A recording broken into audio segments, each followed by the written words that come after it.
Hi guys, today I'm going to show you a pinless guide so that you can set up your USB via Ventoy and install your favorite distros. So I want you to go to the Ventoy website here and go to the downloads and download linux-tar.gz and click here.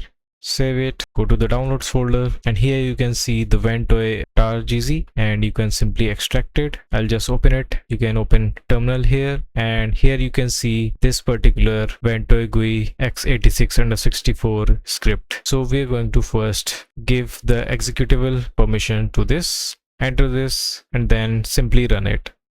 Type in your password.